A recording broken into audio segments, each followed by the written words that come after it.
Fala galera, aqui é o Gabriel e finalmente saiu a penúltima edição de Doomsday Clock. Essa edição tá simplesmente bombástica, praticamente todo o plano do Ozymandias é revelado aqui. E o Superman vai finalmente enfrentar o Dr. Manhattan. Fica comigo que eu vou contar toda essa história no vídeo de hoje.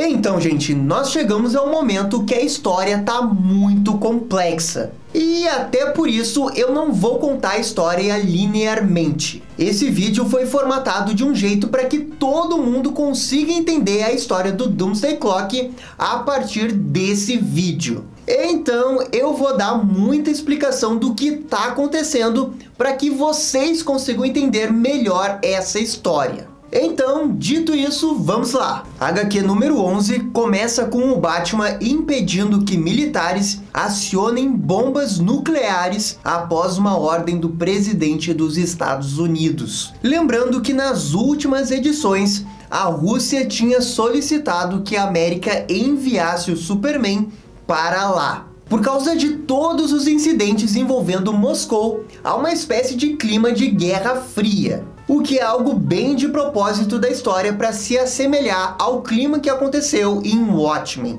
Enquanto isso, em Gotham, a situação está pior, com uma guerra de gangues acontecendo. A história começa a ter um paralelo com o diário do Rorschach, numa citação dele dizendo que é tudo culpa do Adrian Veidt. E nisso ficamos sabendo que era o Alfred que estava lendo o diário. Esse diário, para quem não lembra, estava com um novo Rorschach e foi entregue ao Batman quando ele encontrou o Homem-Morcego. E esse mesmo Rorschach, no final do encontro deles, foi preso pelo Batman no asilo Arkham. Na sequência, vemos o Adrian assistindo TV de tudo o que está acontecendo. É revelado que o exército emitiu um mandato para prender o Batman por ter impedido o ataque nuclear. O exército chega com tudo contra o morcegão e parece que ele é capturado. Enquanto isso, a Mulher Maravilha tenta impedir o ataque na sede da ONU pelos meta-humanos do Adão Negro. Isso, claro, coloca ela para a mídia como uma aliada dos Estados Unidos e o Adão Negro como um terrorista. Contudo, quando o Adão chega, ela é derrotada e o vilão passa sua mensagem. O Adão Negro tá dando uma espécie de messias dos meta-humanos, pedindo para eles se reunirem todos no seu país. E isso tá trazendo resultado, pois os meta-humanos estão com medo de ficar em seus países por causa de toda essa hostilização com eles e estão indo para Kahndaq. O governo americano observa toda essa migração e o General Lane, que é o pai da Lois Lane, pede para o seu presidente revelar tudo que eles sabem sobre a teoria dos Supermans. E só lembrando, né, que a teoria dos Supermans é aquela que diz que todos os meta-humanos foram criados pelo governo dos Estados Unidos quando o Superman apareceu na Terra pela primeira vez. O que seria uma espécie de conspiração e que todos os meta-humanos seriam agentes do governo.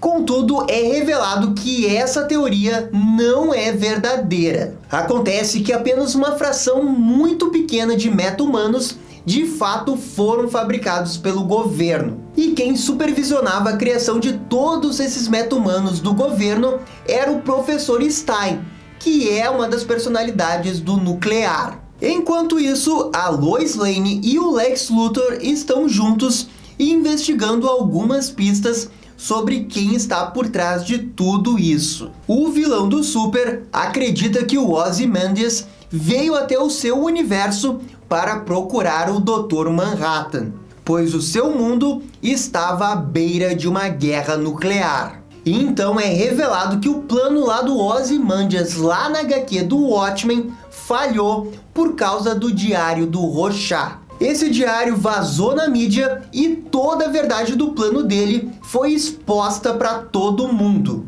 o que foi péssimo para a Terra do Watchmen, que teve um clima de tensão nuclear aumentado e resultou numa guerra.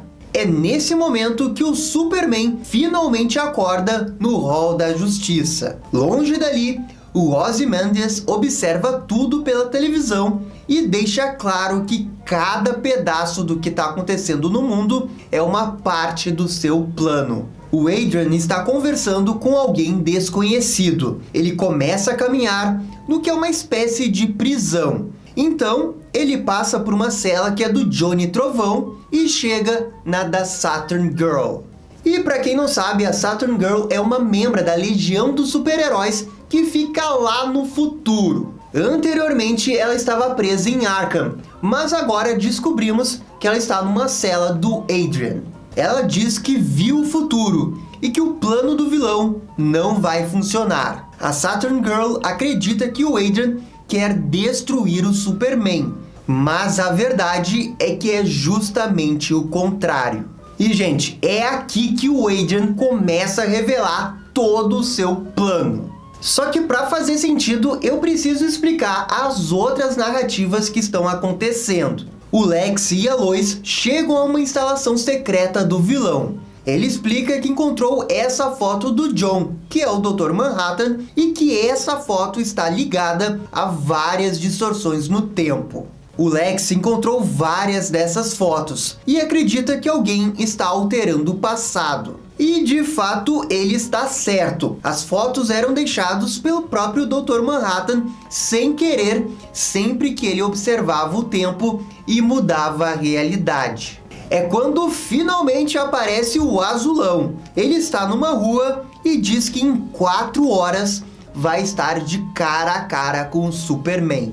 No Hall da Justiça, o Clark colocou a sua roupa, mas é interceptado pelo exército dos Estados Unidos. Só que o Super, é o Super e não se rende. Ele diz que se o presidente tem algo contra ele, ele vai pessoalmente até a Casa Branca. A história corta então para o novo Rorschach. Ele não está mais preso no asilo Arkham e está dormindo na rua. Ele tem um super pesadelo que o deixa confuso sobre o diário do Rorschach. Ele é acordado por ninguém menos que Alfred. O mordomo está ali para conversar com o Reg, que é o novo Rorschach, pois com a ajuda dele, o Batman poderia encontrar o Ozymandias. Mas ele mesmo lembra do que o próprio Homem-Morcego fez com ele e sai correndo dali.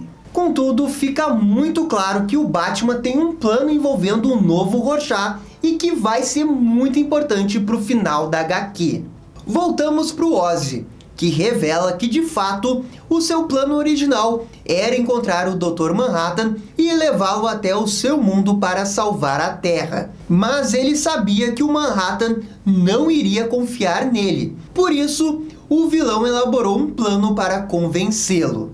Ele conseguiu convencer os vilões Marionette e Mime para irem até o universo da DC, pois a Marionette estava grávida. E aqui tem uma mega explicação do porquê que ele fez isso. Mas super resumidamente, essa filha da Marionette no futuro vai ser levada para adoção. E essa criança vai ser adotada pelo Coruja e pela Spectre. Assim, o Dr. Manhattan tinha um certo apreço por essa criança, e o Ozymandias sabia disso. O plano dele consistia em mostrar a Marionette grávida e convencer o Dr. Manhattan a voltar à sua terra. E assim o Azulão poderia evitar um desastre nuclear. O Adrian continua revelando que também trouxe o novo Rorschach para o seu lado. Assim, todos foram juntos com a nave do Coruja para o universo DC. E ao chegar lá, ele descobriu que esse universo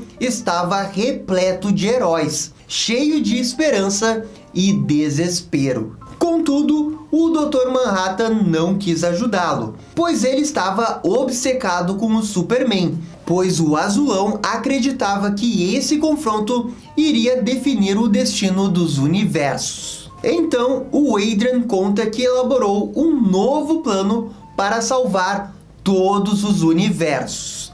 É agora que toda a verdade é revelada. O Ozymandias, por ser um cara muito inteligente, percebeu que o que grudava o mundo da DC era justamente a presença do Superman. Assim, ele precisava de um plano que iria colocar todo mundo contra ele, acabando com a credibilidade do Super. Ele começou a pesquisar e descobriu a teoria dos Supermans. Ele sabia que a teoria era parcialmente verdadeira e precisava manipulá-la para todo mundo acreditar nela. Assim, ele vazou as informações da teoria para criar uma tensão na mídia e no mundo. E por causa disso, a população passou a acreditar na teoria, e isso resultou numa enorme pressão no governo dos Estados Unidos. Por outro lado, o Ozymandias vazou outra informação para o Posar, que é um herói russo. Depois disso, ele colocou um nuclear em rota de colisão com o Posar. E isso resultou no incidente de Moscou, onde o nuclear perdeu a cabeça e transformou todos em vidro. E assim, o Ozymandias sabia que o Superman iria interferir a favor do seu amigo.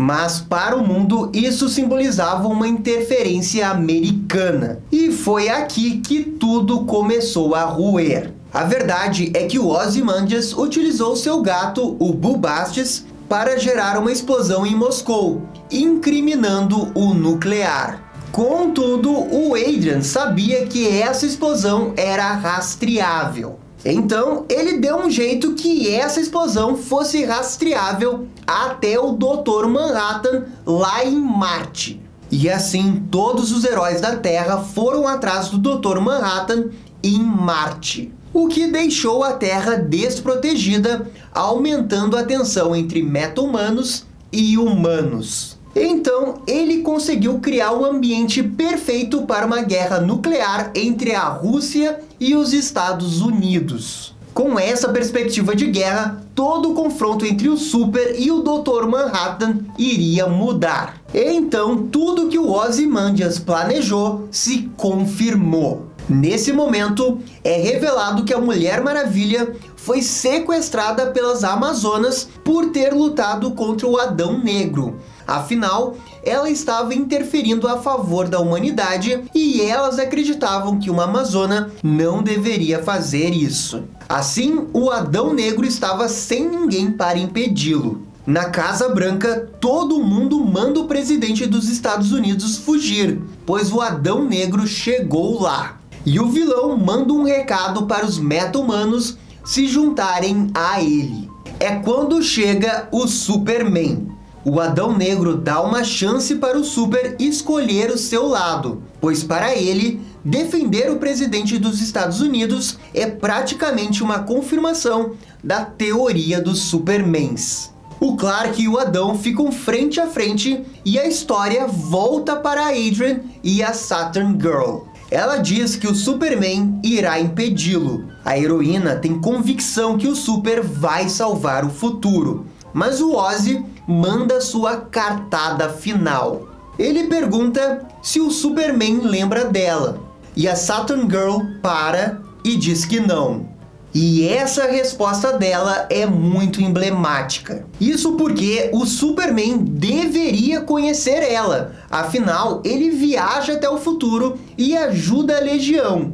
E se ele não lembra dela, é porque o Super não conhece a Saturn Girl. Logo, toda essa linha temporal do futuro nunca aconteceu. Ao perceber isso, a Saturn Girl começa a desaparecer e some no melhor estilo Thanos. O Adrian então se retira e pede para o velho Johnny Thunder se calar. No painel seguinte, ele está deitado no chão e ao lado dele está uma bateria do Anel do Lanterna Verde, que provavelmente é a mesma bateria que o Dr. Manhattan afastou do Alan Scott, como havia sido revelado nas últimas edições. Na página seguinte, o Superman aparece voando na cidade. Parece que ele levou uma espécie de soco, mas não fica claro de quem. O Dr. Manhattan começa a contar 3, 2 e 1. Então, finalmente Superman e Dr. Manhattan ficam frente a frente. Eles se encaram e é dito que chegou a hora. E a HQ termina aqui. Uma coisa que eu adorei é o paralelo que a gente tem com o Watchmen, pois na edição número 11 da HQ, o Adrian também revela todo o seu plano pro Coruja e pro Rorschach. Então a gente teve esse paralelo bem legal e que ajudou a explicar melhor toda essa história e o plano do Ozymandias. E agora, gente, eu tô só pela edição número 12. O negócio vai ficar muito louco. Com certeza a última edição vai ter que ser maior porque tem muita coisa ainda para se explicar. O Geoff Johns está levando uma eternidade para terminar essa história, já tem quase 2 anos que ele começou ela, mas eu tenho a sensação que no final vai valer muito a pena ter esperado por ela. E agora só nos resta uma dúvida: Superman ou Dr. Manhattan? Quem vai vencer? E eu tenho uma sensação que o Batman ainda tem um plano na manga. O negócio agora é esperar. E pode ficar tranquilo que assim que sair, nós vamos fazer um vídeo aqui na Batcaverna. E essa foi a história de Doomsday Clock número 11. E aí, gostaram? Não gostaram? Quem vai vencer agora nesse duelo? Deixem as suas opiniões nos comentários. E se curtiram o vídeo, deixe aquele joinha e inscreva-se no canal para ficar sabendo absolutamente tudo sobre o Batman. Obrigado, gente, e até a próxima. Tchau, tchau!